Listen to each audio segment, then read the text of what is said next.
It's really good to see everybody. And, well, thank you.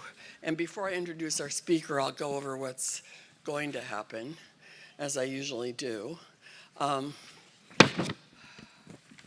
the right pieces of paper here. First, on Friday, August 22nd, we'll have David Brooks. And on the 28th of September, I think you all know who David Brooks is, I'm guessing. Anyway, I knew him before he became what he is, but I don't know if he remembers. Anyway, on September 28th, James Davison Hunter will be here, probably talking about his latest book, which is Democracy and Solidarity. And then we don't have anything because we are leaving the country and you'll be free of us for 2 months. Anyway, in December 12th, there will be, once again, the West Covina Corvairs, or whatever they are. The choir will be doing a Christmas concert. So that'll be fun, as you all know. Those kids, they're great. On January 10, there will be the opening of our Chromophilia show. I'm trying to fight back against the gray, white, and black world that they've tried to move us into, and I don't like it. Howard found an article that said that some auto companies pay people to just buy gray, white, or black. I'm trying to think of a lawsuit because it's like so boring. And then all the houses are gray, white, and black and everything. It's like, what? Have you read Brave New World and liked it? Anyway, we're having a... He would. We got to have him. We're working on having him, Howard. Anyway, Chromophilia will be opening. And some of you will remember Ewan Stevenson, the jazz pianist, in my opinion, great jazz pianist from Britain. He's actually a Scot. But he now lives in Surrey because it's a long story. At any rate, he'll be here with his trio, which will be... We heard him last fall at the Come Knock Trice to get him with the trio. It's incredible. I don't know if it'll beat Ruth Naomi Floyd, but he gives her a run for his money. Her money. She's not it. Never mind. Anyway, so let's not go there. January 17, up at St. Michael's Abbey, will be the Chadwick Odin Lectures. And this year, we finally got an Orthodox person. We've been trying to... the first person was an Anglican, the second was Jewish, the third was, I think, a Methodist, which is a Protestant. And this year we're going to have well, he's pan-Orthodox. He used to teach at St. Vladimir's seminary, which is Russian, but his name is Father John Baer.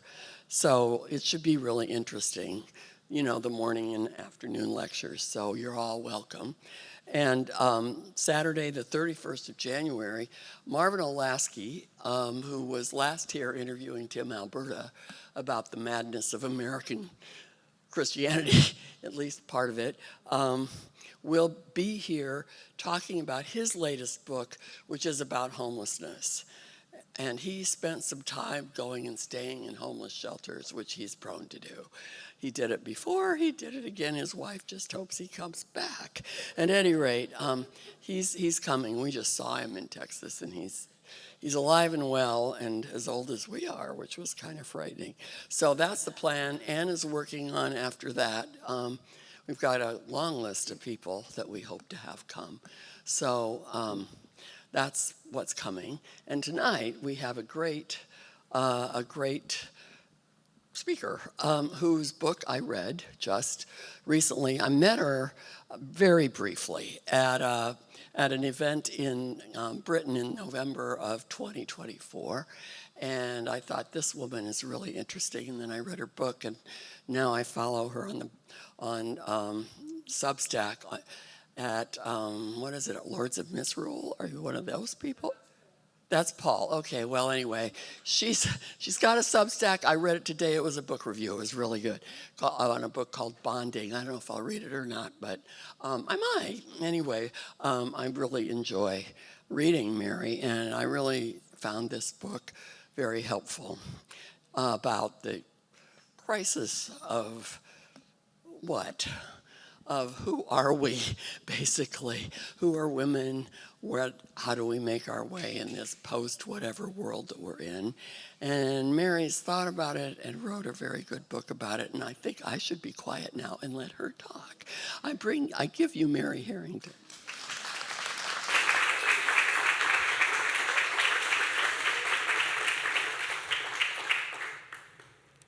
Thank you so much, Roberta, and thank you to Howard and Roberta for inviting me. It's such a privilege and a pleasure to be here. I've never visited Orange County before. It's very beautiful. I'm a little jet-lagged, so if I stumble over my words, please forgive me. Like as the joke said, I just flew in from London, and boy, are my arms tired. Don't worry, I'm not going to tell any more jokes.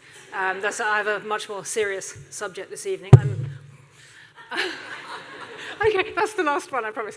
I'm Mary Harrington. I live in the UK. I'm a writer. I write at Unheard. I write at Substack. I wasn't always a writer. I just kind of fell into that by accident.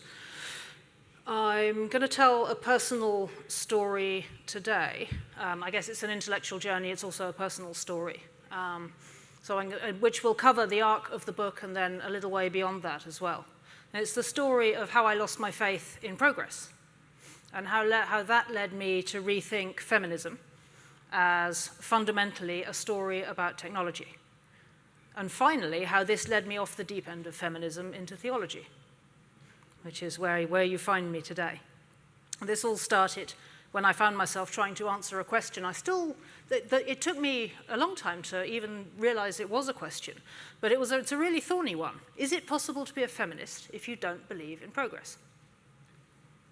So the reason it's a difficult question to answer is because if you say to somebody, I don't believe in progress, and you're a woman, they'll say to you, well, don't you think it's progress that women get to vote? Do you want to go back to being the property of your husband? And you'll be like, no, I don't really want to be owned by some, I quite like being a legal person. And they're like, so you have to believe in progress, because that's progress, right? But the difficulty with that is that, is that progress in an absolute sense? Or, Anyway, I'll get to that further down. But anyway, long story short, the conclusion I came to, having grappled with this for some years, is that the answer is yes, but it depends what you mean by feminism, and it depends what you mean by progress. As it turns out, elaborating on that, took a whole book's worth of words, which is the book that Roberta has kindly mentioned just now. And I'll try and summarize that whole book's worth for you this evening. But first I need to explain how I got to be thinking about all of this in the first place. So think of this as the bit with the record scratch in the movie where you get the backstory. So my first political memory was the fall of the Berlin Wall. I was about 10 when that happened. So that meant my adolescence and young adulthood all happened during the end of history. So that's that bit where Francis Fukuyama very famously said, he named it as the end of history. And in his view, that meant we were done. All the big things had happened. And from here on in, it was just going to be liberal democracy and capitalism and, I don't know, basically sort of shopping malls and voting, but like nothing major, basically. I mean, that's not really how it turned out. But anyway, that's where we were in the 1990s, right? That's where we were at then. So there I was growing up in the 1990s, and not in a comfortable bit of small town middle class England. I absorbed all the usual kind of ambient assumptions of that age and that part of the world. That basically progress was just guaranteed, and from here on in it was just going to be more stuff and more freedom. But that didn't mean everything was perfect. I first started thinking about feminism in my early teens. Because as a byproduct of a family dilemma, or rather a personal dilemma for me within the family. So my challenge was this. My parents were fairly traditional, sort of modern traditional. My mum was a homemaker, my dad earned the money. And every evening, my mum would set the table and we'd all sit down for dinner. I have two brothers, one older, one younger. My mum would set the table, we'd all sit down and eat. And then at the end of the meal, my dad would get up and leave the table and leave the dishes for my mum to clean up. And as my brothers got older, they started to get up and leave the table as well and leave the dishes for my mum to clean up. And I would sit there and I was thinking, okay, what do I do? And this is a real head-scratcher for me. Because on the one hand, I could assert, if I want to assert equal standing with my brothers in the family hierarchy, which matters when you're a kid, right? if I want to assert, that I'm, my dad's always treated me as being on a par with my brothers. Nobody's ever given me reason to disbelieve or to think that I'm somehow a second-class citizen within the family. And yet, if I get up and I leave the table with my brothers, then I'm leaving my mum to do the dishes on her own. And then I'm thinking, well, what does that say about what my life is going to be like when I grow up? But on the other hand, if I stay and I clear the dishes with my mum, then I'm acknowledging that there's something fundamentally different about me relative to my brothers. And I'm thinking, I have no way of solving this. I'm 11. I don't know how to get my head around this. So there are, and then I found Simone de Beauvoir in a second-hand bookshop. Anyone remember them? Yeah, the smell of second-hand bookshops, I missed that. So there I'm reading Simone de Beauvoir, who's, that's the kind of, that's the beginning of the rabbit hole. I realize I'm not the first person to have tried to get my head around these sorts of difficulties, these sorts of challenges. And I realize, as I go on and I read more, I like to read. I still like to read. There's a whole body of thinking about this and other questions related to women's situation, some of it more angry than others, some of it more constructive than others, but there's this whole body of literature out there. And that was really my entry into it in my early teens. This all happened, of course, against the background of the end of history. So there's a sort of ambient sense in the air that there are no big battles left to fight because, like, the Cold War has ended and it's all cool now. Has it? And that capitalism, but also somehow that capitalism is this bad thing that should be resisted. And also that we've resolved most of the big questions. And from here on in, progress is just going to mean more freedom and more stuff. And yet also somehow that we need to end poverty, we need to get rid of unfair barriers, make everybody equal, and that means, for reasons that are never really spelled out, dissolving old-fashioned social norms, just because they're old-fashioned. So there's this sort of vague assumption that I just kind of internalized from, I'm not even really sure where, that tradition, Christianity, patriarchy, conservatives were the other. They're just like those guys over there that we don't really understand why they think like that. It's something old hat, it's something alien. It's something to guard against in the pursuit of more freedom and more stuff.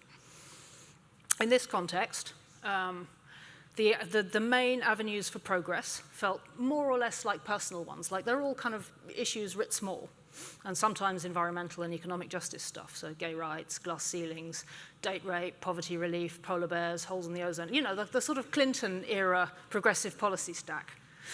That's all just kind of ambiently in the air as, you do this stuff and that's what progress means. So then I grew up, I went to Oxford to study literature, and there I guess I was among the first generations to be completely one-shotted by post-structuralism. It broke my brain for years. And it's difficult to overstate how mind-bending that was. I had a basically sort of fairly bog-standard classical education. The idea I absorbed from school is that civilizations are broadly sequential. The wealth that we accumulate from them is cumulative, and we can retain and restore and, should value the treasures of the past. There's this, in a sense, there's a sort of cultural evolutionary grand arc from Egypt to Greece to Rome to Christendom, and that's where we find ourselves. And also, somewhere underlying that, an even more fundamental assumption, which is that true things are true, and that we're able to apprehend them as such. And this is a really sort of fundamental baseline assumption that I don't think anyone even realized we were making for my school years, and it evaporated on contact with post-structuralism at university. So now I discover that the modern way of thinking is, with Jacques Derrida, is that true things are not in fact true. They only feel that way because we're all trained to look past the way language manipulates us and shapes our encounter with the world. Once you look at and deconstruct that linguistic aspect, you realize it's rhetoric all the way down. From this argument, other theorists dug into the politics of why things are constructed like this and not like that. So all of a sudden, every subject you can imagine is consumed, sort of dissolved and devoured from underneath by this study of the rhetorical construction of everything and the operations of power that are served by that construction. It doesn't matter if it's architecture or fashion or social norms or literature and poetry, everything is suddenly being deconstructed along these sort of critical rhetorical lines, all based on the assumption that there's no there, it's just power. It's really hard to convey how disorienting this was. On the one hand,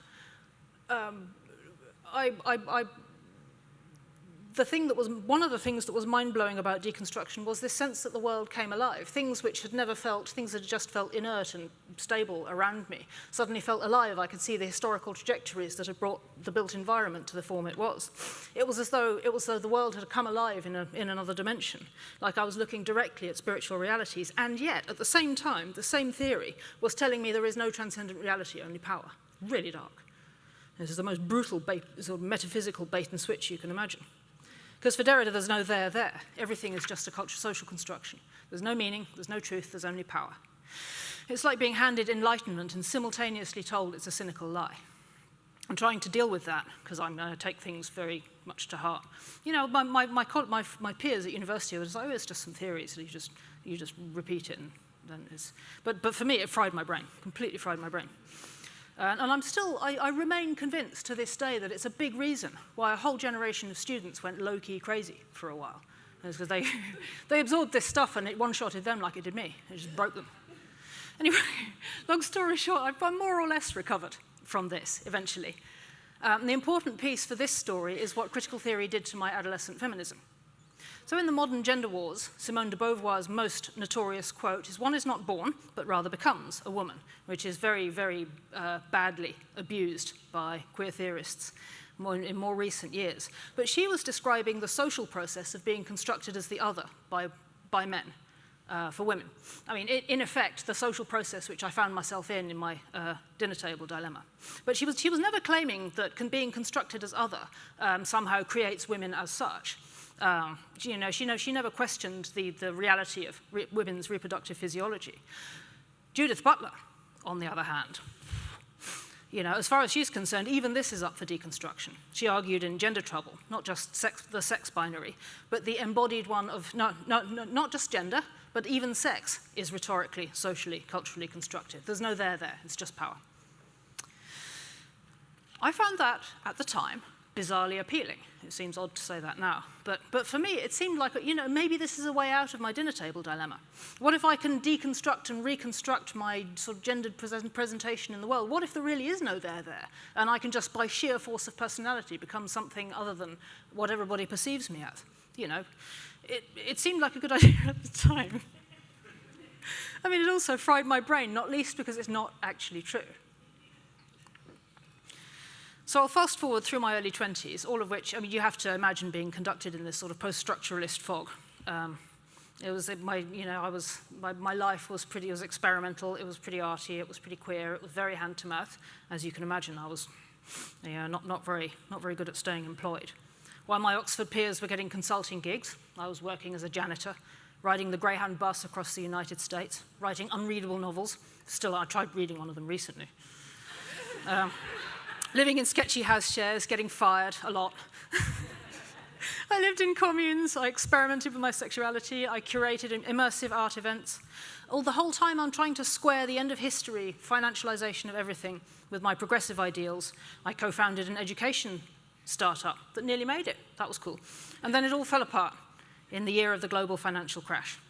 That was the end of history, proper. I mean, the beginning of the end of history was probably 9/11, but the end of the end of history was the crash. It's a long story and a painful one, but I lost my social circle, I lost my best friend, I lost my startup, I lost all of my ideals. And that was the point where I realized I no longer believed in progress. The more I pulled at the idea, the more questionable it seemed. How is it possible to claim that things are better now in some absolute sense than, say, ancient Rome?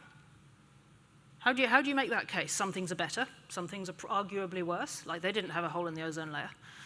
Nor do we anymore, but they didn't have factory farming either, that's pretty evil. Or nuclear bombs.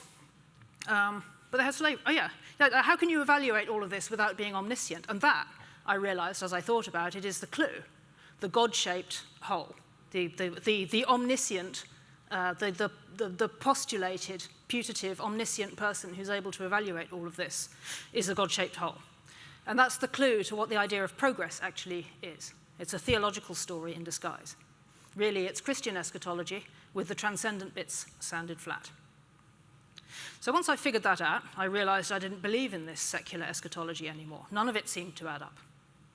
I ended up questioning everything else as well. I mean, it was a proper quarter-life crisis. It was the full stack. And people always do when they lose their faith. They're like, what do I even believe anymore? What if everything I'd believed up to that point wasn't true? If progress wasn't a thing, maybe nothing else was either. What if I was wrong about tradition, Christianity, sex roles, even conservatism? What if all of it wasn't as wrong as I'd always been told? So I did a lot more reading. So by now, I was in my 30s. I got married. I decided to have a go at being normal. I mean, this was on my grandmother's advice. This was like... No, really, it's the best advice anyone ever gave me. I went to see my grandma. She was a great friend and mentor to me. And she said to me, out of the blue, completely unprompted, you know, Mary, I think you should grow your hair and get married. And the more I thought about it, the more I realized what she was actually saying was, have you tried being normal? And it's such great advice. It turns out that if you're a little bit eccentric, trying to be normal is actually just a much better survival strategy than leaning into being an oddball. So yeah, I was blessed to meet my husband around then. We got married. We moved out of London. Then I had a baby. And that was the end for liberal feminism for me.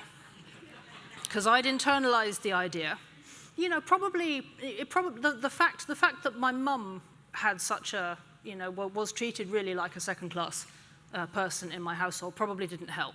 But between that and the second wave feminism, I'd internalized this idea that glass ceilings and empowerment and being one of the lads is kind of what it's all about. And looking after a baby is somehow oppressive, low status. Or maybe it's something that you only do if you're stupid or a loser or just a bit useless, really. Then it was my own baby.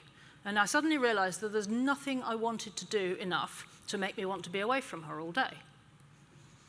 So what do I do with that?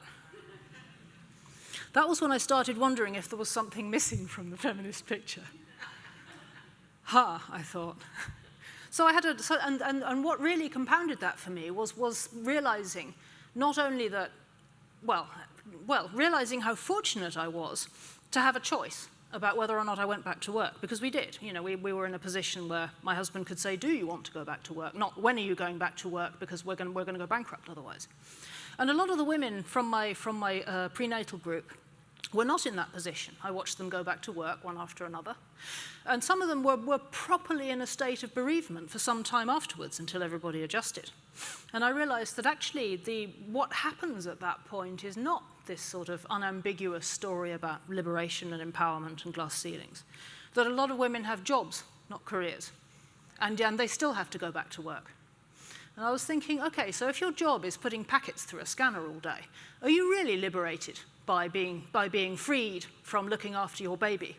You know, are you really liberated by missing your baby's first steps to put packets through a scanner? I'm not sure that adds up. And I realized what a privilege it was to have the choice. So that was roughly the moment when I began trying to make sense of all of these questions of feminism and progress. Is it possible to be a feminist if you don't believe in progress? So you have to imagine me pushing my baby around the empty streets of small-town England, wondering why it's so lonely and low status, being a mum, when it's obviously the best thing in the world to do. And it's like I couldn't think of anything else I wanted to do. Why is everyone telling me this sucks? So being a nerd, like, you know, you have a kid, it's not like your brain stops working. So I started reading. I realized like there have been so many feminists who've tried to make the case for motherhood. It happens again and again and again, and every single time it gets memory hold again. And I was thinking, this is interesting. Why does this keep happening? Why do the maternal feminists keep getting memory hold? And I began to suspect there's something bigger going on. And the omission was not accidental. It's baked into the modern worldview. And that this is actually a much bigger story than just some kind of wicked liberal feminist contrick. There's something bigger going on. And so that led me down another rabbit hole. I love rabbit holes. I realized that the mother-shaped blind spot has been there right from the beginning of modernity. It's there in Rousseau, who imagines women not really as people, they're sort of charming, compliant, support humans. It's there in every liberal philosopher from the 17th century on. Well, from Locke, it's there in Hobbes, all the liberals who see human personhood in terms of autonomy. Because the problem with this model for women, particularly for mothers, is that when you're a mother, it doesn't fit. You know, the idea of autonomy as the highest good simply doesn't compute if you're a mum with a little baby. It just doesn't work. It's radically incompatible with motherhood. You have a dependent baby to care for. The only time I've ever crashed a car was when my baby was in the back screaming for food, and I just literally couldn't stop thinking. You have your baby in your literal viscera, carrying them around. Are you one person or are you two people? You know, what does autonomy even mean in that context? I'll have more to say about that in a little bit. But you know, the categories, the paradigm doesn't work. You know, the idea that the highest good is to be able to say, I just have complete choice, complete freedom to do whatever I want, in the context of having a child who's radically dependent on you, just doesn't make sense. You know, the idea that I'm somehow liberated by being able to say I don't want to when I need to get out of bed in the middle of the night and feed my baby, that's not empowering, that's just psychotic. But as I read, I realized that the early history of the women's movement, so this was me sort of grappling very concretely with the question, how did we end up with a feminism that just privileges autonomy? How did we end up with this mother-shaped blind spot? How did we end up with this whole incredible, more than, the majority of women either are or want to be mothers. So how is it that we ended up with something which is supposed to be an account of women's interests and issues and priorities that just basically treats it as a problem, treats motherhood as a problem to be solved, or just nothing at all? This makes no sense. But I realize this is actually a recent development, that there's a whole history of feminism that predates that point. And as I read further, I came to understand something else. The history of the women's movement is really the history of technology. And the reason we can't see motherhood in the women's movement is because we've been through a tech transition more recently, which has just written that whole story out of the picture. But that actually, if you go back to the history of the early history of the women's movement, it was sort of rudely dismissed as the first wave, and nobody really thinks about it apart from the vote. But there's a whole story there, which for me really is the history of feminism. You know, understood in the terms which make sense to me, the women's movement ended with the second wave. It didn't begin in the 1960s, it ended there. And I'll explain what I mean by that in a moment. Feminism emerged not out of the blue. It wasn't just spontaneous, kind of wicked plot to ruin family life or something. It was a response to the Industrial Revolution, and it was a right response. It was a reasonable response to a new and sometimes really difficult set of challenges posed for and within family life by the way industrialization changed the world. So, I mean, we talk about homemakers and breadwinners. You know, I talk about my parents' family order as traditional, but it's not actually, this is the paradox. This arrangement is distinctively modern. This is not what life looked like before the Industrial Revolution. Because at that point, almost everyone worked, unless you were incredibly wealthy. Everybody worked. Men's work and women's work were different, but almost no one was quote-unquote economically inactive, as their stay-at-home mums are sometimes rudely described. The central economic unit was not the individual, as it is now, it was the household. Most work happened in the home, outside the formal financial sort of exchange-based marketplace. Women's work was typically processing raw materials into good for the family, so market gardening, cheese and butter, textile making. And the kind of work which is sort of reasonably geographically constrained and compatible with having little kids underfoot. In the book, the paradigmatic example I've given is textile making, which has historically almost always been women's work, 40,000 years of textile making being women's work. And there are robust, very practical reasons for that. If you're hand weaving, the loom can be raised off the ground. The work is interruptible, it's pretty social. And all of which is compatible with having crawling babies or little toddlers running around and needing to put it down to stop them climbing into the fireplace or something. And so textile making has always been women's work. Actually, textile making was one of the first sectors to be industrialized. I've always found this very interesting. It was one of the first processes to be drained from the home by technology and centralized in factories. And of course, once it left the home and was centralized in factories, you know, there were lots of women who still worked in textile mills, but you suddenly have a new set of logistical problems. So, you know, you don't have the loom raised off the ground in your home anymore. Suddenly you've got to walk 5 miles to a factory and then do a 12-hour shift. What do you do with your breastfed baby? It's a problem that nobody had ever had to deal with really before. So this threw up a whole new set of challenges for women. And I mean, I'm taking that just as standing for, it was a hugely complex new set of problems and how this impacted on family life depended hugely on geography and social class.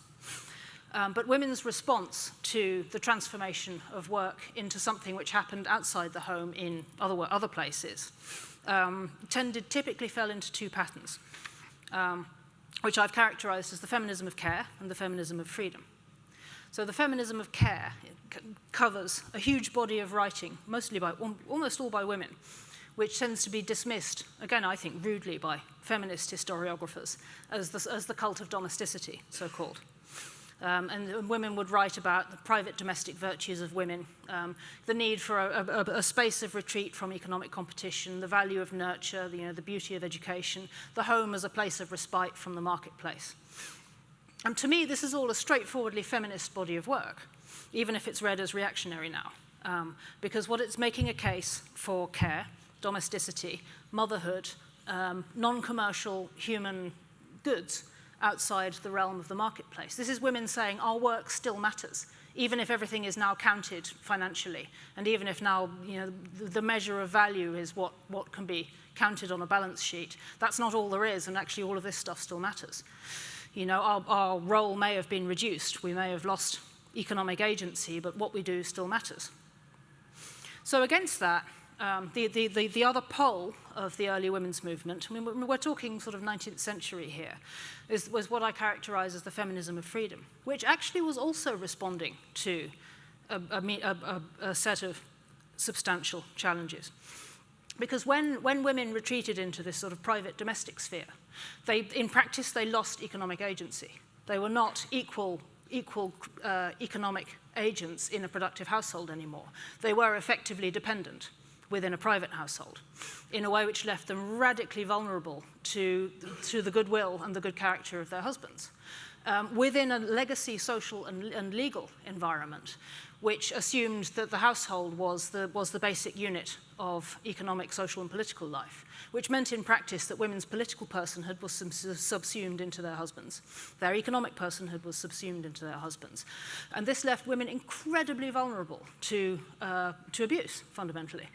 And there are really heartbreaking accounts. There's a superb American 19th century writer, Mary Gove Nichols, who writes very movingly about the abusive marriage that she had and the cruel, the way she suffered with a lazy, violent, abusive, controlling, spendthrift husband, whom she could not leave without leaving her children behind. What do you do? It's a problem.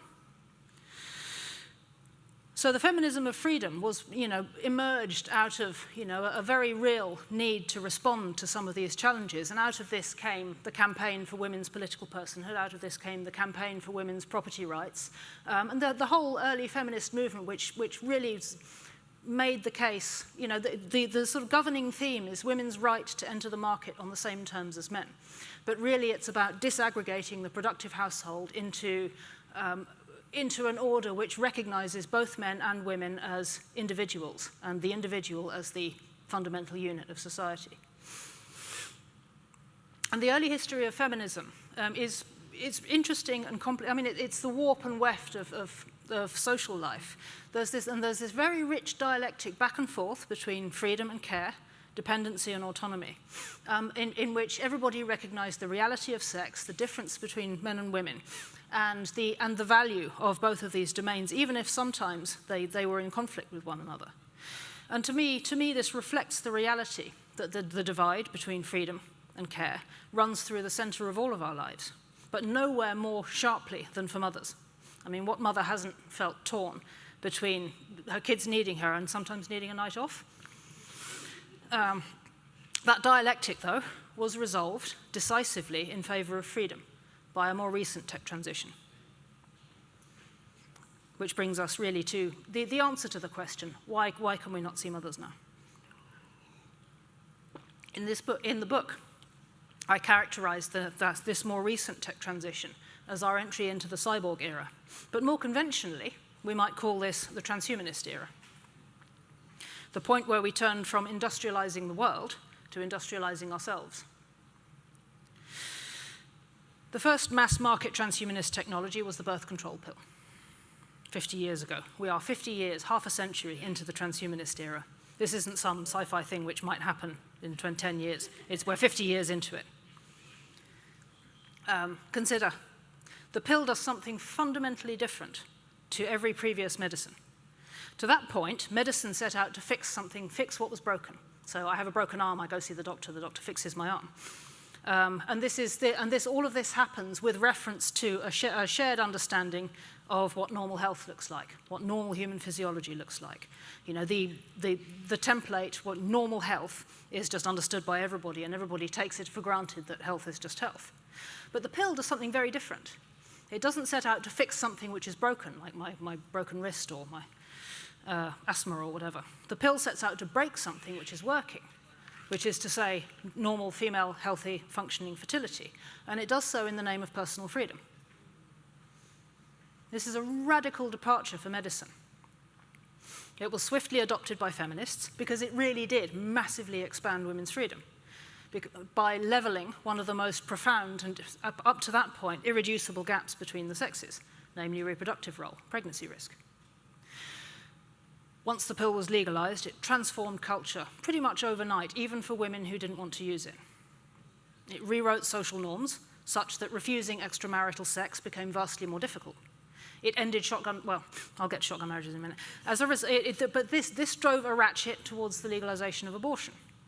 Early advocates of birth control believed and argued that birth control would reduce the number of unplanned pregnancies. Overall, it did, except it also didn't. Because it reduced the number of unplanned pregnancies relative to the overall number of extramarital encounters. However, the number of extramarital encounters went up so dramatically that the absolute number of unplanned pregnancies didn't shrink, it grew. And that drove calls for abortion to be legalized, because so many women were dying in backstreet abortions. But when this passed, a whole new model of women's personhood was institutionalized and became the foundation both of feminism and also of the modern contemporary understanding, really, of what a person is, particularly what a female person is. And we can read this as a defeat of the feminism of care by the feminism of freedom. Why? Legalizing abortion gave women the right to end the life of an unborn child, a child dependent on its mother's body for survival.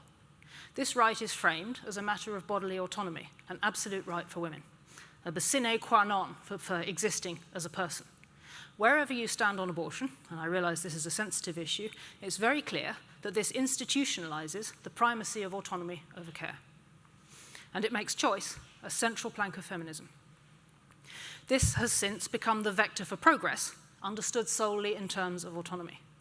RBG, Ruth Bader Ginsburg, expressed this in a 1978 paper, where she emphasizes a woman's autonomous control of her full life's course, up to and including in control of pregnancy. And she characterizes this as essential to a woman's ability to stand, I quote, in relation to man, society, and the state as an independent, self-sustaining, equal citizen.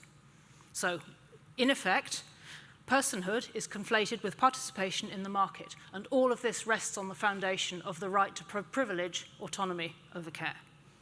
In this context, no wonder mothers don't really show up as people. As I discovered, pushing my buggy around the small town, I'm still there. And no wonder being a mum is low status. And no wonder women are so ambivalent about it. But there's more. This also yoked women's personhood, our ability to exist, to show up as people, to transhumanism. The pill and abortion became central to autonomy. Since then, every woman, in order to be a person, you must effectively accept a life as a cyborg. A type of personhood which is inextricable from dependence on a biomedical technology. The capacity to control fertility, up to and including the right to end a pregnancy, came to be accepted as the normal baseline for personhood.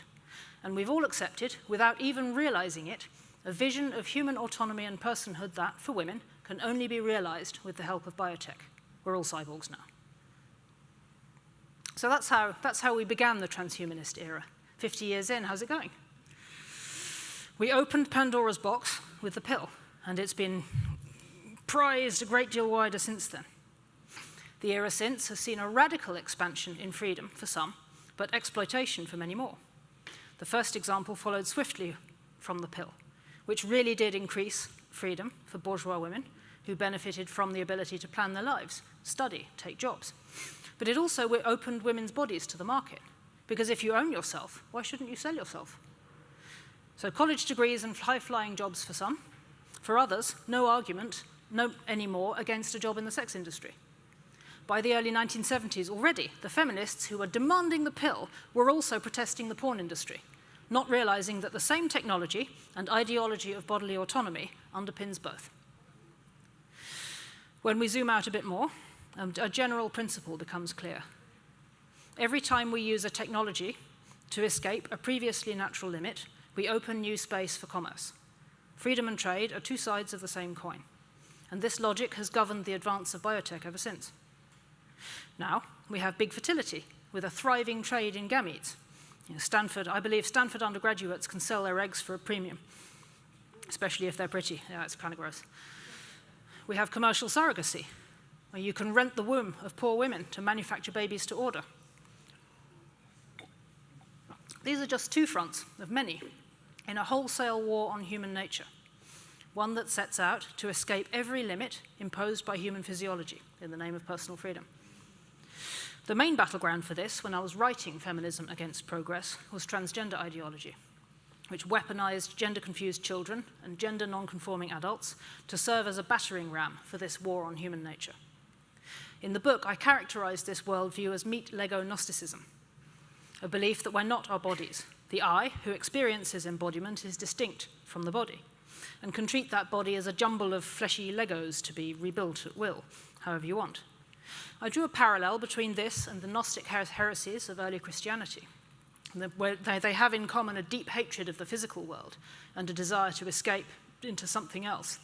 But the difference between Gnosticism and modern transhumanism is that the modern version explicitly rejects the idea of any transcendent dimension.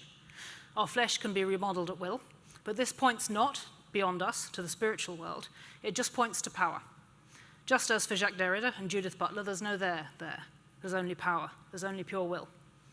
There's only the self. Here's the thing, though. Derrida and Butler were wrong, and so are the transhumanists.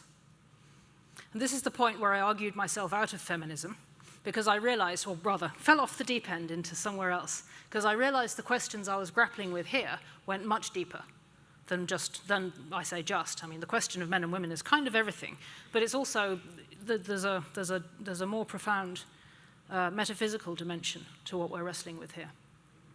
In the book, I set out to show how the transhuman turn has been a disaster for women, and the capture of feminism by transhumanism has turned it into an elite, exploitative ideology.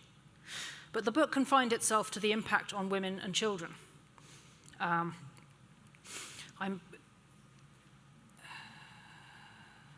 I made a case for grounding our resistance in embodiment and our interpersonal lives, trying to rebuild a livable settlement between the sexes, reopening space for accepting that men and women are different, and that some types of work should be segregated by sex, paradigmatically, childcare and the military. Rewilding sex, which is to say rebellion against the contraceptive paradigm. But it's not like I've stopped thinking about this terrain since the book published, so I want to talk a little bit about where my thinking has gone since I wrote the book. In the 4 years since, a lot has changed. On both sides of the Atlantic, a movement to resist transgender ideology has begun to gain traction. More recently, over here, you've had Trump's executive order. There are two sexes. I mean, yeah, thank you. Thank you. Similar victories in Britain. There's been a court ruling defining sex as biology. This is all great, but it doesn't stop at transgender ideology. The picture is much bigger than that. And it's a mistake, a really important, very significant mistake, to imagine that transhumanism is a left-wing thing exclusively. It's not. It's just as prevalent on the right as well. The ideological war on the idea of human nature continues. There are startups seem to spring up every day, promising to gene-edit babies for intelligence or other desirable attributes. Others aspire to make aging a treatable medical condition rather than a normal feature of human life. I mean, there's more. But what I've come to see is that every pattern that I described in the context of feminism can be generalized as a lens on where we are with the fourth industrial revolution, which is to say AI and biotech. The point at which To quote Yuval Noah Harari, the product becomes, as he puts it, humans ourselves.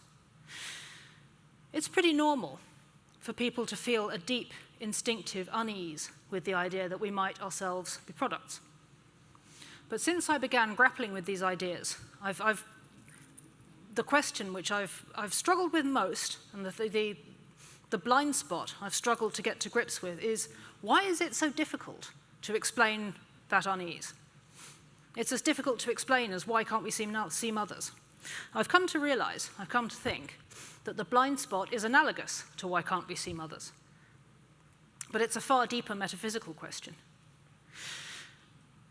As I've argued, at the root of our entry into transhumanism is that break from the restorative medical paradigm in favor of one that feels free to re-engineer us. So now I find myself trying to answer the question, what's wrong with trying to re-engineer ourselves? And I realized I needed more artillery than I could find in the women's movement. At that point, I went off the edge of feminism into questions of human nature, how we ground our understanding of what's good and even what's real. Trying to work that all out without reinventing the wheel took me back, by degrees, to the philosophies of nature that set our technological revolution in motion.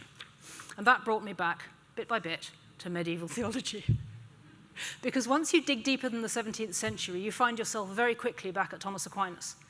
And behind that, you find his Christianization of Aristotle, and thence you find scholastic metaphysics, which is to say the metaphysical tradition that flourished during the high medieval era, and that was only swept aside with the age of Francis Bacon and the inception of the scientific model.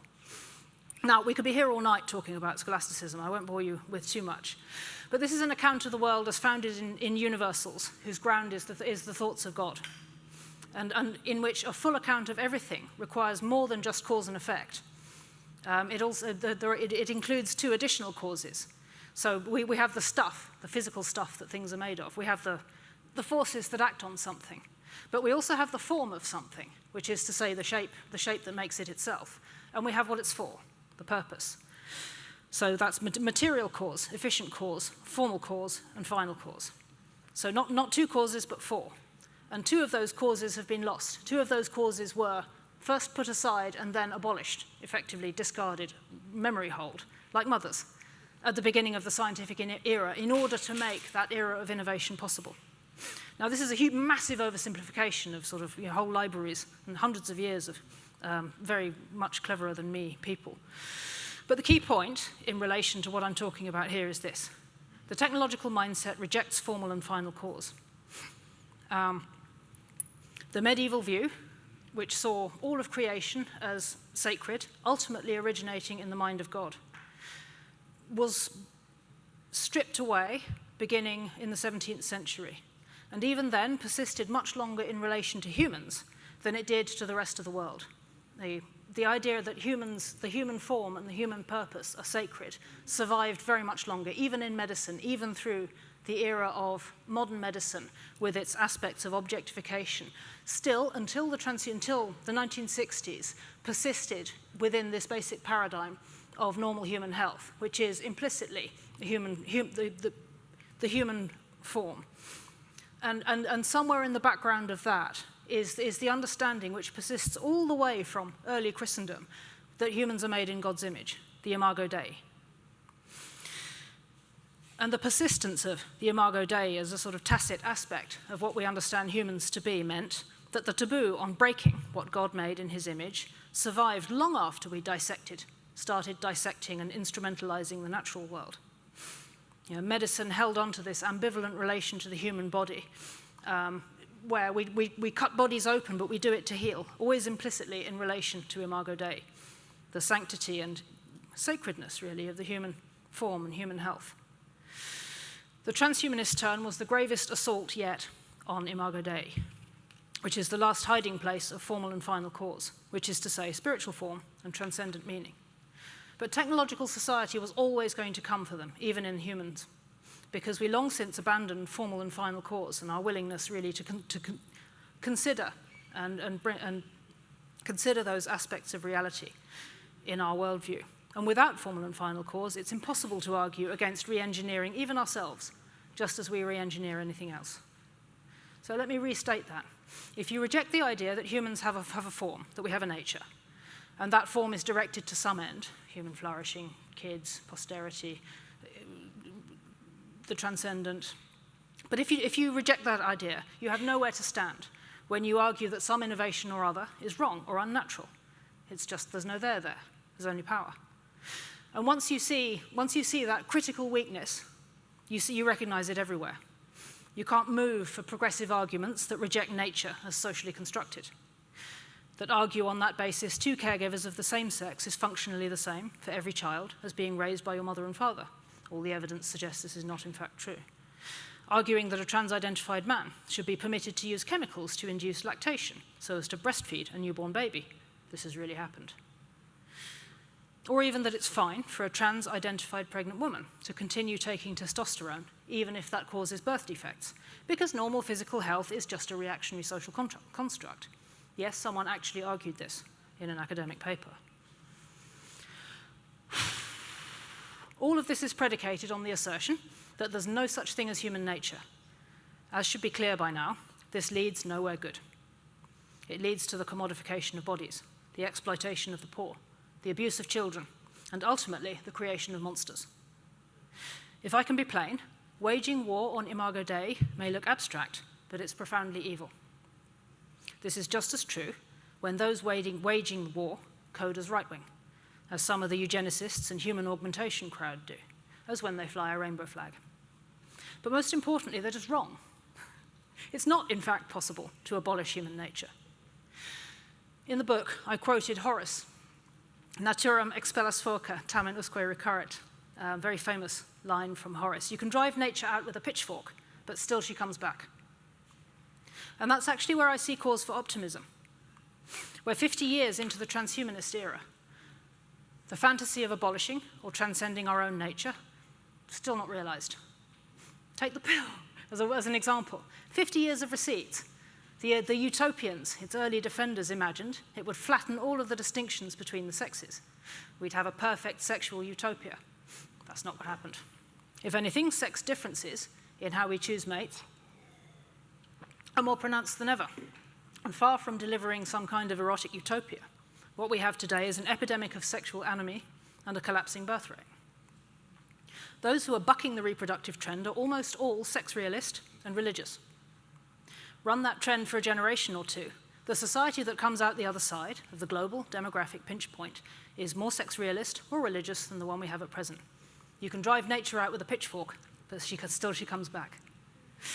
In other words, a society that swung back towards the norm on formal cause and final cause, human nature and our directedness towards one another and to posterity, and perhaps also towards eternal life, understood not in Brian Johnson terms as don't die, but in the more old-fashioned sense St. Thomas Aquinas would have recognized.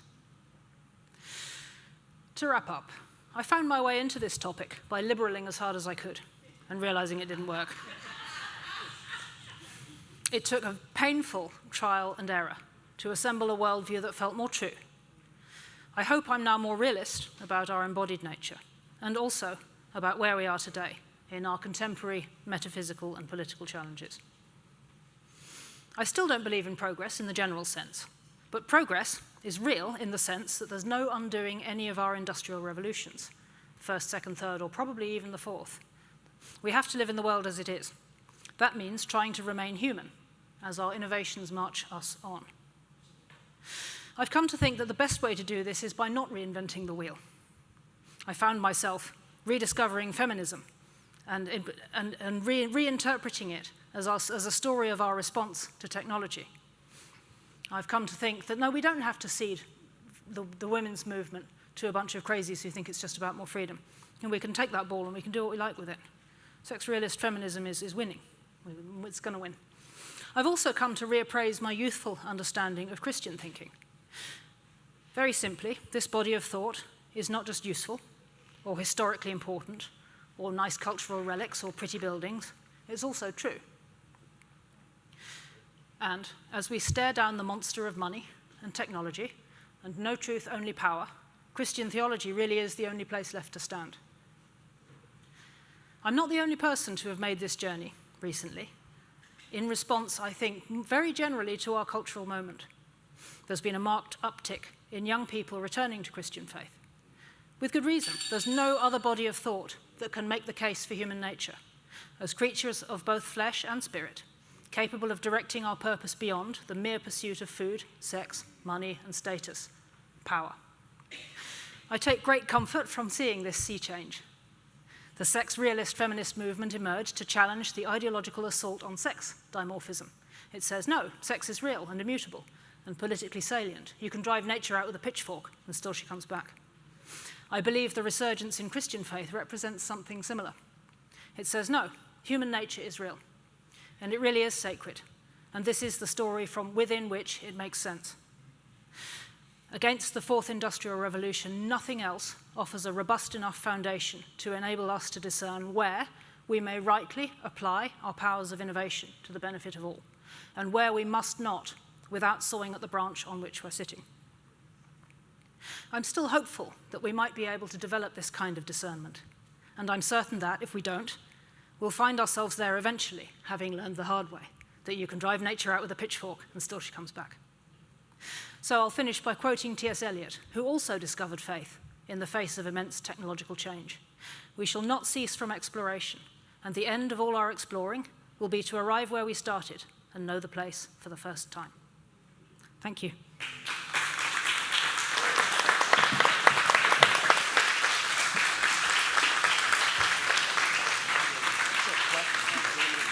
You take questions?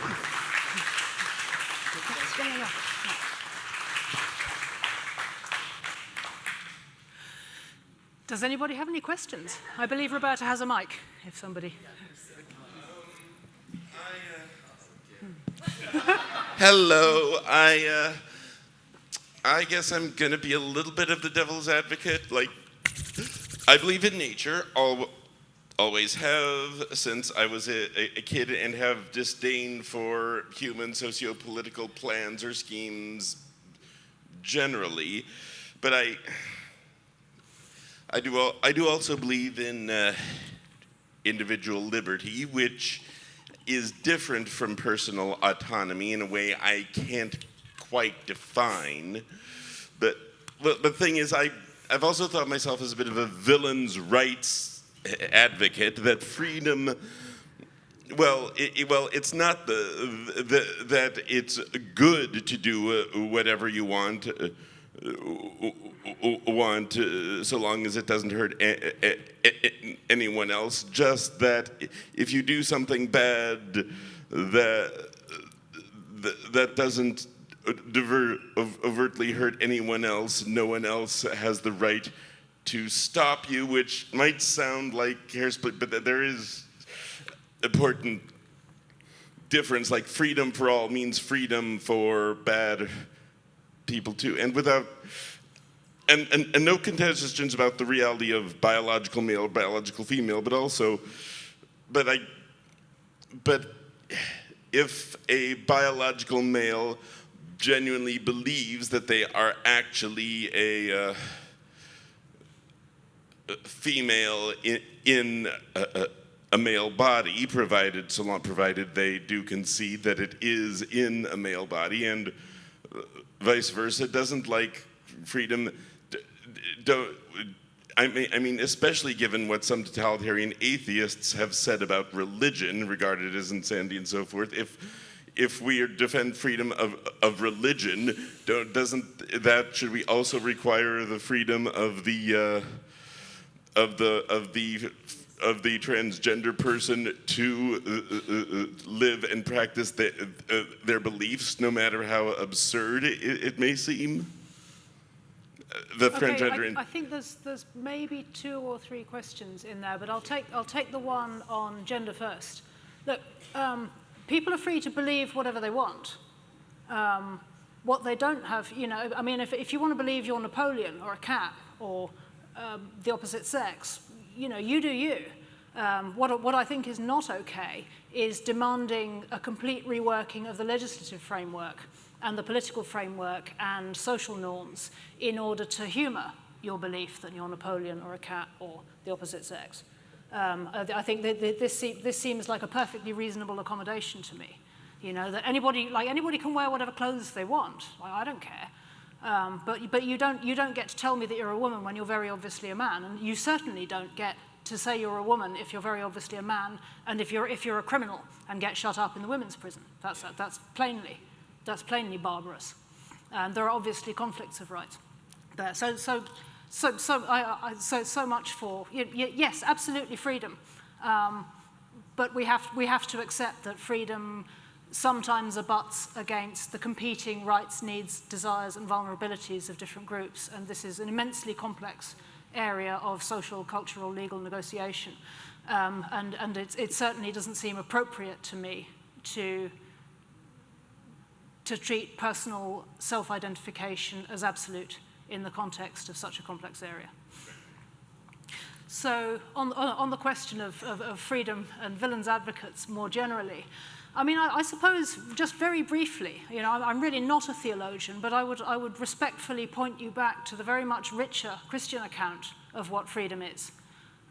Before we arrived in the secular era and it became this sort of Millian or even Rawlsian idea of just everybody kind of doing their own thing. There's an older and much richer account of freedom as rightly ordered virtuous living in relation to what's given to you to be and to do in life, and in relation to your obligations to be the best person you can and to those around you. And to me, that feels like a much more complicated, it's a much more complex set of expectations, but it's certainly not one that can be just reduced to everybody can do what they want as long as it's not hurting other people. Because there are better and worse ways of living, and I have no trouble making that statement plainly.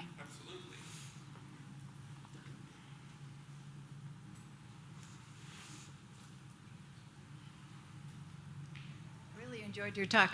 I'm a big fan of your grandmother. She was right about so many things. What kind of relationship did you have that made you able to listen to her? We used to do the Times cryptic crossword together down the phone. We'd get the big crossword on the Saturday, and then I'd call her on a Sunday, and we'd spend a couple of hours doing it together down the phone. And she taught me to cook. It's that kind of relationship.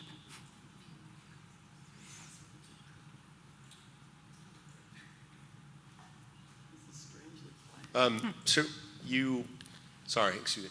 As I say, thank you for the talk. Thank you for the work. I enjoyed it. I read it a while back. I was curious about the threads that you sort of hinted at about right-wing versions of kind of the same mistakes or getting the attacks on human nature as such. And I'm just curious, which ones you're most worried about? There are several coming out of Silicon Valley and elsewhere, and so I'd like to hear you talk a little bit more on that if you feel free to do so. Here I am in California. How plainly should I be? How blunt should I be about any of this? Really? You sure?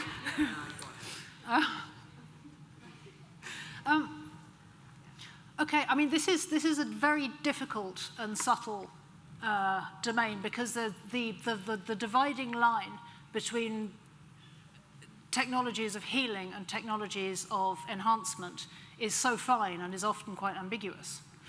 I mean, the best heuristic I can offer is the restorative versus meliorist one. And again, I think it really is a prudential and very, very contextual thing. I mean, it seems clear to there are clear-cut examples. For example, two men having a baby via surrogacy is very clearly breaking the normal function of things in order, in the name of personal freedom. That seems an obvious example of sort of meliorist, radical re-engineering of the normal physiological course of things. But there are much more ambivalent examples where I really don't actually know. So take, for example, Peter Thiel and Balaji Srinivasan's enhanced gains, which I think is a really interesting edge case on this.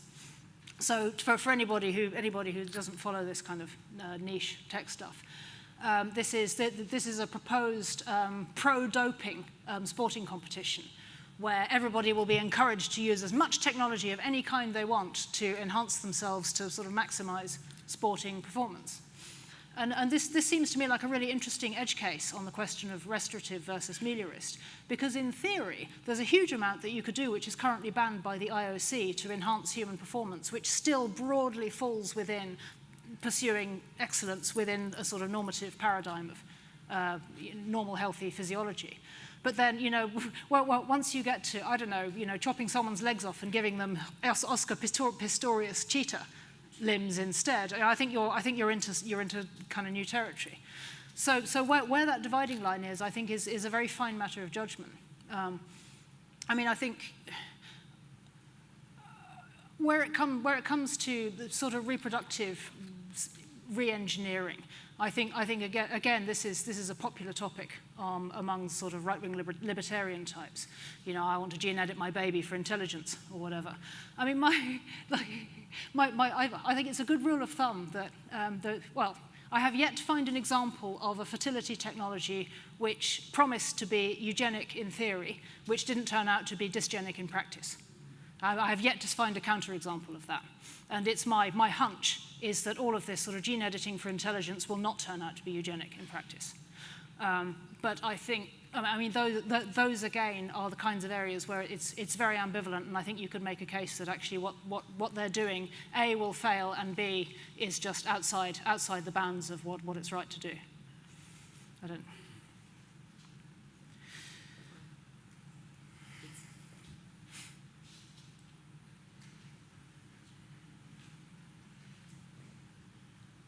I loved your talk.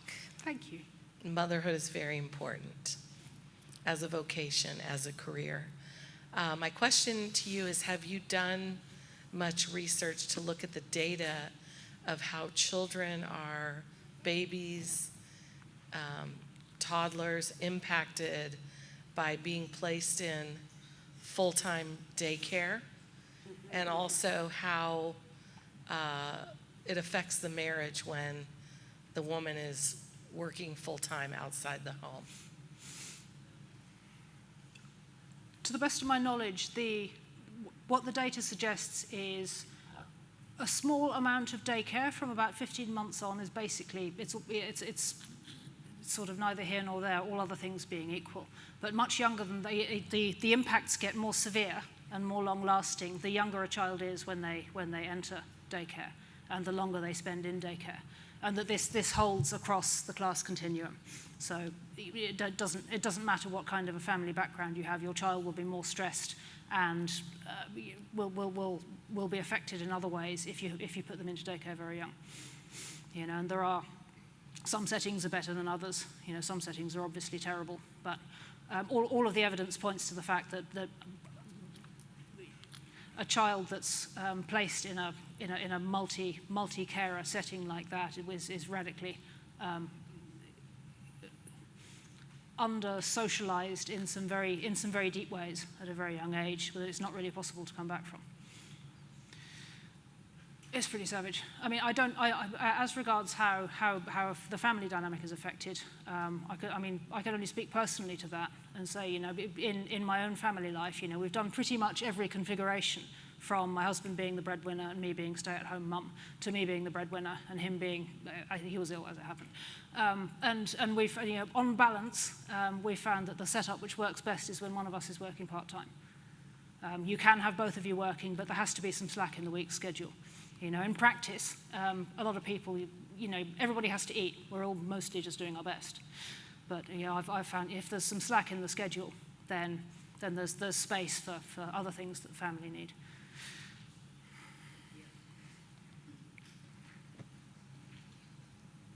Thank you so much. I really enjoyed your body of work and how you presented it tonight. Thank you. I'm curious, what is your greatest fear? What are you most afraid of? And what is your greatest hope, or what are you most hopeful of? Personally, the thing I'm most afraid of is running out of opinions. It hasn't happened yet, but you never know. What if I wake up one day and I've just run out of things to say? I have to find something else to do.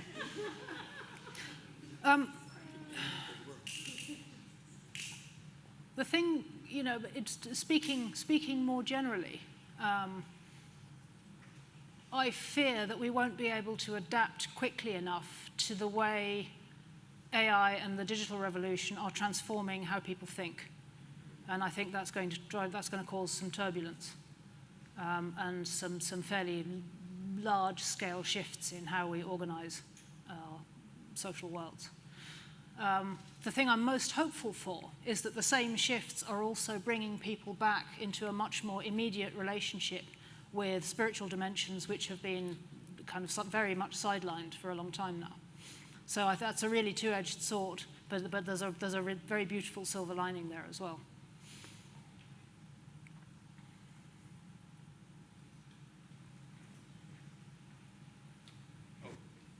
I loved your talk. There was just so much there that I've been thinking about for a long time. But I was trying to kind of boil it down in terms of how I would describe it to someone. And what came to mind was, and I'm actually curious if you would agree with this, but I saw it as a once I was blind, now I see type story. And I'm curious to know if that formulation resonates at all with you about the story you just told. I could go with that. I mean, I suppose the whole thing, my whole sort of intellectual journey on these subjects feels like a painfully reverse engineering the bleeding obvious. You know, kind of repeating the cycle I went through with my grandmother. Just be normal. Just see what's right in front of you, and then try and put it into words. I feel like I'm just doing that again and again and again. You know, I go down these sort of abstruse philosophical or theological or sociocultural rabbit holes and just come back with something which should always have been blindingly obvious and for some reason has been difficult to talk about. So yeah, I think that's a fair way of framing it. So good. So good. I don't know where to start, but you gave the impression that it was kind of full circle. And when feminism and all the socio-economic best ideas fell flat, how's it working for you? Well, it's not working well. You went into theology. Had you started with theology? And I have a sense that for those people like myself who are not as intellectually gifted as you are, who cannot puzzle this stuff out to the extent that you did, if we open our Bibles and receive Jesus' words, you shall know the truth, and the truth will set you free. And we start with looking for what is that transcendent truth, there could be a significant shortcut to this whole cycle. It would be nice, wouldn't it? If people could just find their way straight there. But I don't know. I learned the hard way. I don't think I'm the only person to have learned the hard way. I spoke to a... Discern what's normal when everything around us is anything but normal. I was speaking recently to a priest, a Catholic priest who works in Southampton, which is a very deprived and challenging part of Britain. And he was telling me that he has a great many young people who are approaching him. You know, they're flocking to him. And almost without fail, what they say is some variant on, I tried to do what everybody said was the usual thing to do. You know, I did the hookups and I did the dating apps and I did the hedonism and I did all of it, and I'm broken. Help me. You know, there's a whole world of young people out there who are learning the hard way. You know, if that's the way, it's the way, I guess. Hi, I would. No, it's not you, it's them. She's got my mic. So turn it on. Is something wrong with my mic? There we go. Yep. Just quickly, I want to say two words, really, so many profound things that you shared. But two words really jumped out, rabbit hole and sacred. Those contradict each other. And rabbit holes are a process and they're productive, but they are exhausting. And I feel that I watch my two 30-year-olds, women, daughters, going through this. And it's exhausting to watch them pursue. But you're reminding us all that the sacred is the foundation that we need to be reminded of. That is true north for us to find our way back. So thank you for bringing up those two topics, again, the journey and the destination that you highlighted for us tonight. It was brilliant. Thank you. Thank you.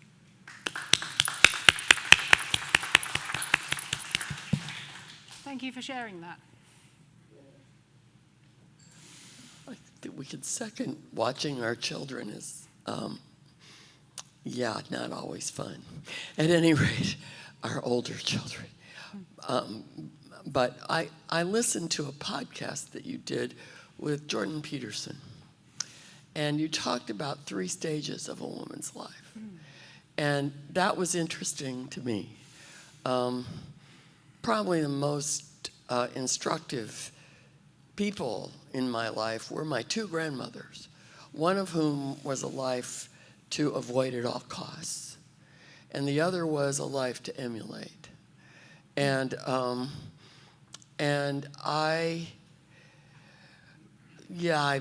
I go into all their stories, we'd be here all night, and that's not why we're here. But I was interested in what you said about the maiden and the 3 stages of a woman's life, and maybe, I don't know if you are still there, but it made some sense to me, and I wondered if you'd talk about it. Sure. Yeah, I think that would have been too much of a sidebar for my talk just now. But this is something that, when I was trying to think through the ways, the blind spots, this was a frame that stood out to me as actually another way of not reinventing the wheel, because this is an ancient archetype for. Well, I mean, it's a pagan one, which it's a pagan one, but I found it immensely helpful as a way of understanding why it is that women's journeys are distinct from those of men, and why actually it's often a mistake to try. Why so many women get frustrated in their professional lives because they try and do a male hero's journey, and it just doesn't work like that for women, especially if you want to have kids. And really, I started thinking about this when I did a psychotherapy training just after my quarter-life crisis. And a lot of it was almost all women doing this training. It took about 4 years part-time. It was almost all women, and a very large proportion of those women were older women. So their kids had grown up and left home, and they were embarking on a new stage of life, and they were doing something new. You know, they'd probably mostly had caring obligations, and they'd prioritized that for a stretch of their lives. Perhaps they'd had professional careers before that, which they'd set aside to be mum primarily. And now they were doing something else. Now, you know, their kids didn't need them doing the school run or whatever. And there was something, and I was really struck at the time by the way this seemed to open up a new kind of occupation for women, a sort of, not necessarily literally ministry, but there's a quality of ministry about it, as though these older matriarchs were stepping into a kind of ministry, a type of moral authority, which is earned through having done your time as a mum. And it struck me just how invisible that is. And this is something, the more I thought about it, the more annoyed I felt about this. That just nobody talks about this. Everyone talks about older women as sort of croaking old biddies, or just kind of, gossips in the corner, or just kind of invisible or ugly or irrelevant. But actually, these, but these are the women who hold society up at the everyday level. They're the ones who run the Mothers' Union, and they're the ones who organise civic life. They're the ones who keep the kids in line. They're the ones who remember people's birthdays. They really are the backbone of a functioning civic life. And in a huge amount of the time, there's a real sort of moral authority to that. And then I was thinking, okay, so this is the matriarch, and then before that, it's the mother. You do your time as a mother. But there's another stage before that, which is the maiden. This is, the young, free, independent. The stage of life where it still feels as though your professional life, your arc through life is going to be the same as that of a man. And it's not really until you become a mum that you realize that's just not true. It doesn't matter how you slice it. It's just completely impossible. And I think there's a real, women are sold a pup now, because, we're presented a male-type hero's journey is the only available one. And it stops being available once you exit the maiden stage. So women are left with this dilemma where they have to be permanent maidens, the sort of Sex and the City template. it's not for everybody. I don't think it should be encouraged. You know, most women want to become mums.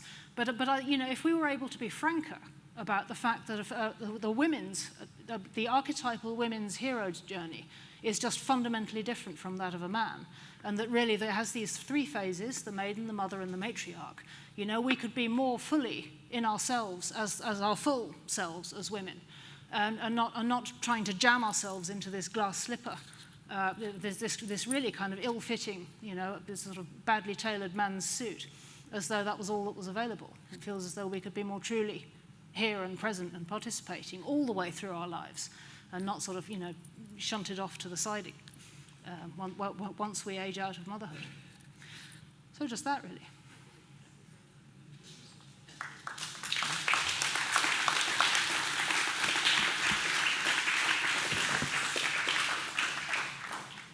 We got any more questions? Oh, wait, yeah. You're not done, Mary. Right. Hi there. I'm going to break out the rosé. We're still going. Cheers, everyone. Great. Here's one I made earlier. I'll take my time with the question then. Right, so I appreciate the talk. Thank you. Thank you for both of us, by the way. My wife is the one who introduced me to your work and really loves it and proselytizes when she can. Thank you. So, yeah, I have a question somewhat in line with Derek. I don't know where he went. He's still there. So I'm part of the academy, the academic world rather, and so is Derek, and there's a number of us here. And I'm sort of wondering if you could say a little more, if you have something to say about this, about where you think some of the new and emerging problems are with respect to some of these issues that you're pushing back against, cropping up in the academic world. You mentioned Derrida and Butler, and I think these are, you know, really important historic examples, but it occurs to me that it's been a while now, and I'm sure that there's something festering new that I'm blind to just being in this world. And yeah, and then a quick comment. I don't know if you've read the book, but That Hideous Strength by C.S. Lewis has some really interesting threads about a woman pursuing a kind of feminist line and finding theology at the very end in a very strange and beautiful way. So just a recommendation if I can offer one. Yeah. Thank you. On the academy, a few slightly disparate thoughts. I mean, I'm not an academic. Actually, I was telling another guest here earlier. In my final year at Oxford, my professor of English took me to one side and he said, 10 years ago, Mary, I would have said, you have to do graduate work. But now I'm telling you, I can see where it's going and it's a dog's life. You know, work hard, get your first, and shove off. And I'm quoting here, that's literally what he said. I took his advice and I wondered for a long time if it was good advice. But I now have no regrets. I mean, I was comparing notes with a Cambridge Don, not long ago, a Cambridge professor. And we established that my life, as it is now, is much closer to what he always imagined the life of an academic would be than any kind of a life he's able to have. So I feel very fortunate. I'm not trying to rub your nose in it here. I mean, the two, but I'm not very up on sort of trends within the academy. The two themes I guess I would point to there are one. ChatGPT is going to do very radical things to academia. I mean, when you get to the point when everybody knows that everyone's getting ChatGPT to write their essays, and everybody knows that everybody is getting ChatGPT to grade the essays, then what exactly are you paying what exactly are you borrowing $100,000 for? And at that point, it's not clear to me how long the whole thing can continue. Having said that, I was quizzing a younger relative of mine about this the other day. She's just in her final year. I was asking her about cheating with ChatGPT, and she was like, "Yeah, all but maybe 10% don't do the work." I was thinking that 10% is the 10% who probably should go to university and do a degree. And chances are they would continue, even if you nuked all the universities tomorrow and started again from scratch, they would find a library somewhere and nerd out. That's who those people are. And the tragedy, I think, at the moment is that almost all of those people, once they get to graduate stage, are methodically managed out. This seems, I mean, I've met enough of those people who are now kind of feral geeks, who are doing whatever to make a living just so they can have time to read. And like there are a lot of feral nerds, you know, and they survive in think tanks, or they lurk in discords, or they do kind of rogue anthropology. There's a lot of them. Like most of those people, like most of that 10% who would do the work even with ChatGPT have just gone rogue. And the most encouraging phenomenon that I see springing up a lot, especially in the last 5 years, has been sort of peri-academic institutions, you know, kind of sort of guerrilla micro universities that spring up sort of adjacent to a formal institution and will run summer schools for a week. Well, they'll speed run like a year's worth of, they'll speed run a master's worth of material in a week on some particular, and then they'll just disappear again. They're like sort of guerrilla cell, they're the ISIS of academia. They're just these cells that don't really have a kind of institutional existence or a library. And they turn up and everybody's really motivated and they do their thing and then they disappear again. So all of this really to say is I'm bearish on the institutions for now, but I'm bullish on intellectual life. Actually, intellectual life is more lively and more inventive and more motivated and more fizzy right now than I think it's ever been in my life, which is just fascinating and exciting. And this is happening simultaneously with this sense of stagnation and deadness in the academy. So I suppose what I'm trying to say is don't lose hope. It's going to be okay, even if the form isn't quite what it is right now. It's going to be all right. Sorry, one last question. I'm 21 years old. I'm about to graduate from university. And I guess I would just ask, what would be like one piece of advice that you would give for young women entering this new world with everything you kind of discussed? Like, what would be your like one piece that you like took and I could take away? If you want to be a mum, find an occupation which is portable and allows you to work at least partly remote. It's very, very mundane advice, but you know, don't get a job that requires you to be always in the same place and work insanely long hours. You know, actually, maybe you don't want to do this for a living, but the person I know who's nailed work-life balance more completely than anyone else I know is my hairdresser. I'm not kidding. She works out of her garage. Whenever she works when she wants. You know, her mum helps with childcare. Her commute is like 0 yards. And she has completely serenely navigated raising her 2 kids. She's always there, but she still has her professional life. She has her rewarding, that rewarding additional social aspect to it, and she contributes to the economic life of the family. And she does so within what is really a 21st century version of the productive household. She's nailed it. Like maybe that's not the version which would work for you, but find some way of replicating that model is my advice to you.